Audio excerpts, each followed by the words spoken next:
Hey everybody, this is Perch, and this is just kind of something I got to get off my chest a little bit. And this is a this is a video. It's not a video of nuance, but it's a video where you kind of have to separate what's stupid versus what kind of the market responds to, and there's a difference between the two and how they all shake out.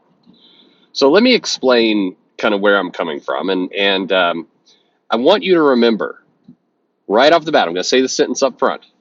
A lot of this stuff is stupid. No argument it's stupid.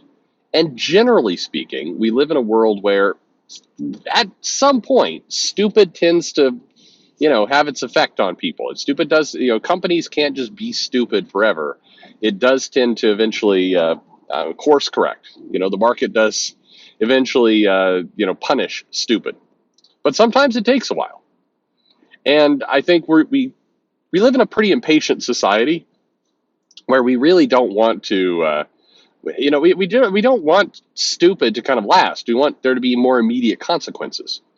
And I think that's where a lot of this comes from. But again, please remember as you get into this, because some of you are going to forget, or maybe I'm going to write a real spicy thumbnail and nobody will even reach this far in the video in the first place. But this is stupid. The activities I'm about to describe are dumb. The question is, are they catastrophically dumb from a business perspective, or are they just dumb? Okay. So where I got to all this is I was scrolling through Twitter. Yes, that's the dumb part. No, I'm kidding. I have to say, since Elon took over Twitter, it's better for me. It's hands down better. And I'll give you the exact reason why. There is a lot more, anime, soft porn that I see. A lot more. I'm seeing a lot more kind of manga boobs. And as a man of culture, I've got to say that's way better than seeing people bitch about NFTs. It's just the quality of that site has improved dramatically with the increase in manga titties. I'm being honest with you. Again, as if there's some fellow men of culture out there, you understand what I mean. I will take that any day over some kind of insane screed over NFTs or AI art or whatever people are bitching about today. It's just better. So. As I'm scrolling through, though, I get annoyed, and I get annoyed because the nice collection of anime photos are getting interrupted with articles, and I just hit kind of a jackpot where I got kind of 3 articles in rapid succession, all about more or less the same thing, and that same thing was go woke, go broke. These things, these companies, whatever, blank company has gone woke and now everything has fallen apart. It is a disaster. That was the basic premise of multiple articles, all just kind of hit at once. And those included the Academy Awards, the Oscars. They went broke, or they went woke and now they are broke. Gillette was there, which we're going to talk about in a minute. The always favorite Marvel and DC, going woke, going broke. By the way, this is, again, a nuanced point. It's, you know what? Fuck it. It's not a nuanced point. You guys are all smart enough to get this, I think. No offense. But, this bugs me to no end. Listen, Marvel and DC are profitable. They are not losing money. I see people say that, like, Marvel and DC are basically, they're in debt. No, that's not how debt works. No. They're not in debt. Marvel and DC are profitable. They're cash flow positive businesses. The nuanced point is they should be more profitable. That's my perspective. They should be much more profitable. With the movies coming out and with the interest in comics, what manga's doing, and everything else, the interest in the market, they should be making much more money than they are. That's my perspective. If you're running around there thinking they're losing money, you're out of your mind. They are not losing money, but they are not making what they should. That's not a complicated point, right? Anyway, the other one, by the way, was gone woke, go broke in these Twitter articles I saw was Ford. And I didn't click on the article fast enough. And then, I lost it because I went back to looking at anime boobs. But how does anybody know how Ford Motor Company has got, what is the gone? Are there rainbow hubcaps? Like what do they do? Like I did a brief Google search. I could not find, I'm trying to figure, like, what do they have?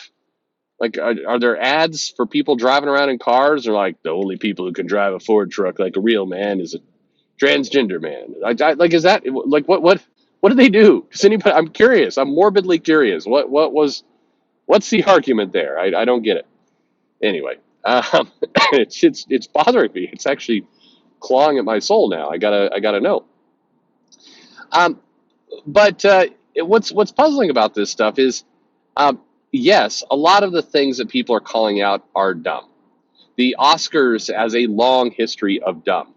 It always surprises me, by the way, when people will talk about this year the Oscars has nominated a bunch of dumbass movies that nobody watched. It's like, sir, that has been the Oscars for 30 years. Like, the Oscars never nominates. By and large, if I look at the movies that have won over the last 30 years, very few of them were the best movie of the year or remotely close to it. But, that's I'm not saying not saying it's not stupid. I'm saying it's not new. This is a we've been here for a while, and the Oscars keeps plugging along, because if there's one thing that's true about Hollywood, they do like to throw parties for themselves. So, I mean, it is what it is. But by and large, these companies, Marvel and DC, are making money, should be making more. And maybe I'm just getting too hung up on the go broke aspect of this, because these companies are often not broke. And that's kind of the consistent thread here. And that's what brings us a little bit to Gillette. So do you remember the controversy over Gillette? If you don't, it was kind of 2018, 2019, but mostly 2019. Gillette decided to, I don't know, I think they hired a new ad agency, as I recall. And I remember the ads were basically, they were going to take a stand against toxic masculinity. Now, you may ask yourself, what does selling like a $12 razor, and then refill razor heads for like $5,000? No, that's not what it is, but it feels that way.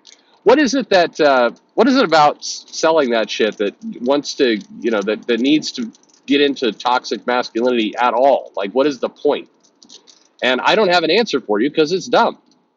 It's very dumb why a company would do that. It doesn't make any sense. And I mean, I think you could say go woke, go broke. You could also say go stupid, go broke, because it's stupid. It doesn't make any sense.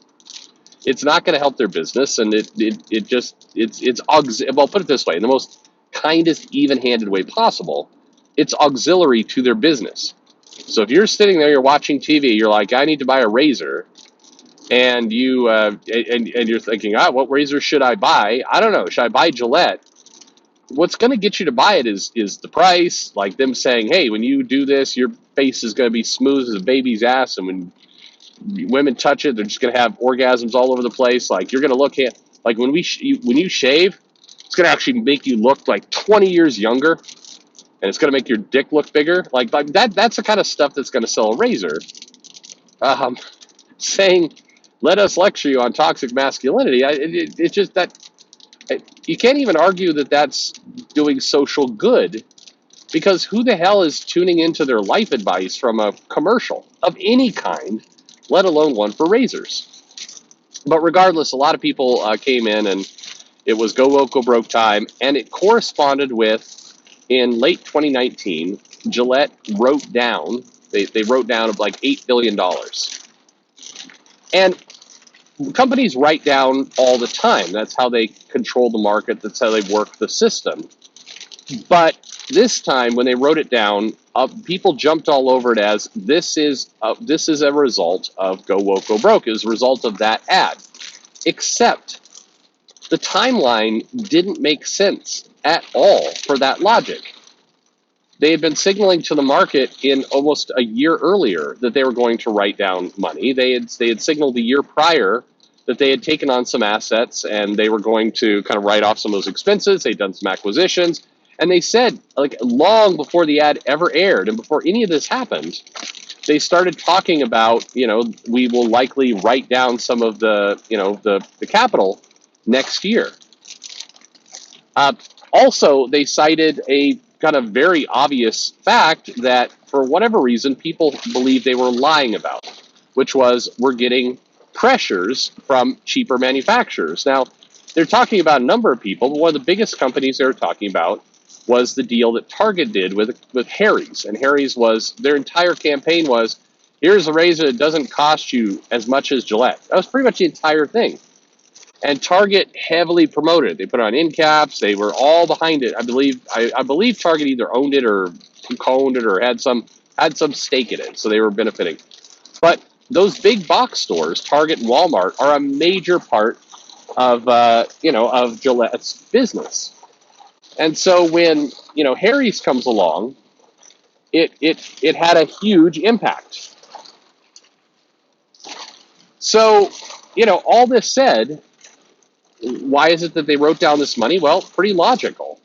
It was because of certainly the assets they took on, and it was because of the competition in the market. Was it because of the ad?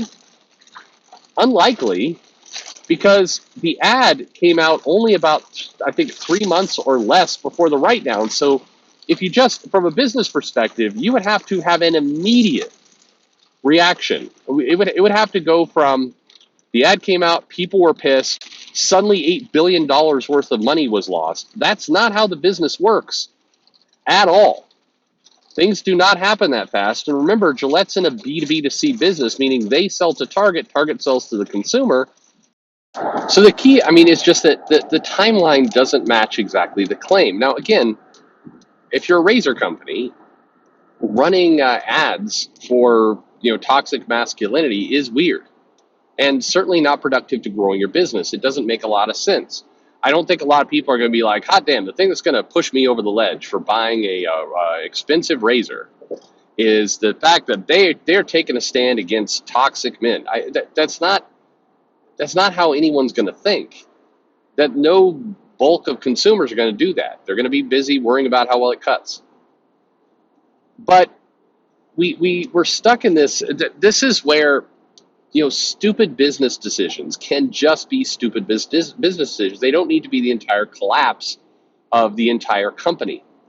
It's where I think a lot of people miss it with Marvel. And if I look at the kind of the argument, the SJW versus anti-SJW battle back and forth, it's a lot of it is held in extremes. It's like these articles. The fans are all these toxic men, assholes. They're all a bunch of jerks. And the companies are all, on their deathbed, going broke, eating cat food, etc. Like some of the stuff that, I see on a regular basis. All the creators eat cat food. They do not. That's a nice, funny thing to say in a video if you don't like the person, but it's not remotely true. You could go to any bar con and find out that's not true. Plus, I think cat food would. Let's just say it this way: if you were on a diet of cat food, you would weigh less than what some of these people weigh. I'm just rolling it out there. I think it'd probably be a little healthier for your diet anyway, or consuming so much. You know what? It doesn't matter. It doesn't matter. The companies are making money, and as long as we're living in kind of this fantasy world of the woke decisions are solely responsible. Look, here's the other thing. If you look at the Procter & Gamble being the parent company of Gillette, so a lot of this stuff is absolutely public information. It's all out there. You can see it for yourself. You can see the annual reports. You'll see heavy pressures on Gillette's business from these cheaper competitors. You can see that they made some acquisitions and they had to write down those costs. And you see that their stock price took a hit, not in accordance with when people, when the whole go woke thing happened. In fact, in 2018 was probably their low water mark, long before the ad. They grew steadily through 2020. They had a very brief dip, and then they continued upward through 2021. If you were looking at purely the market, if you were an investor, you would, and you were dumb, you would say, oh, this ad clearly helped their business. Now, the ad was irrelevant to their business. And I think that's probably the best case you could make, that this stuff is all stupid because they're making decisions that have nothing to do with actually driving their core product. And to me, that's the big complaint you can make about the comic companies, is that they regularly make decisions and make choices that have nothing to do with the core product they're trying to sell. So at best, it's a distraction. At worst, it does drive away some people. I'm not arguing at all, by the way, that some people get sick of it and leave. It's just it's not in the massive numbers that are going to collapse the company. You don't see it. You don't see it in the financials, you don't see it in the numbers. But that doesn't mean, oh, it's okay then. It actually, it's like the comment I made at the very beginning. It's opportunity cost. The question mark is, how much better would a lot of these companies be doing if they focused on their core product? To close out with Gillette, they actually, and I was reading about the company, it was fascinating, is their R&D department developed a new kind of system of like gel plus razor that was actually highly effective. It made the razors last longer, and it was super competitive against some of these lower cost options that were, taking away their market share. It was actually pretty interesting what they had done. And what happened is that the advertising, the promotion of this feature, this thing that was actually, pretty cool, drove part of their business, got neglected. And instead, the advertising dollars and the campaigns went to ads about toxic masculinity. The R&D department, there's some people on record saying they were pissed because they developed something they thought was competitive that would have gained market share, and they didn't use it. So an opportunity was lost. Does that mean the entire company tanked? Does that mean even if you look at the financials, you could see they ran these ads, it was a huge hit? No, you can't see it. That's why that's why this whole entire discussion is difficult to have. Because anyone who has access to the numbers, and maybe this is the best thing, I think, for a lot of people fighting the culture wars. A lot of people don't have access to the numbers. But the best thing is that nobody knows, so they can't make the argument. But if you do look at the numbers, it doesn't add up, because you're not usually talking about losses. You're talking about not having potential gains.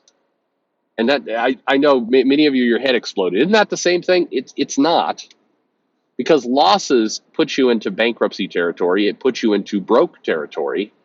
And I get the go woke, impact future losses does not have the same kind of rhyming ability, but that's often what you're talking about. And it's less woke as it is just stupid. And many of you equal woke to stupid. That's fine. But keep in mind, the big crux of the thing that always comes true in every business, and you see it over and over again, whether any kind of social issue is involved or not, it's this. When a company strays away from their core product and they start promoting or getting involved in things that have nothing to do with what they sell, it almost always hurts them. They're almost always punished for it. And that's perhaps the best lesson for comics right there. Anyway, that was complex, but thank you for going on the journey with me, and thanks for listening.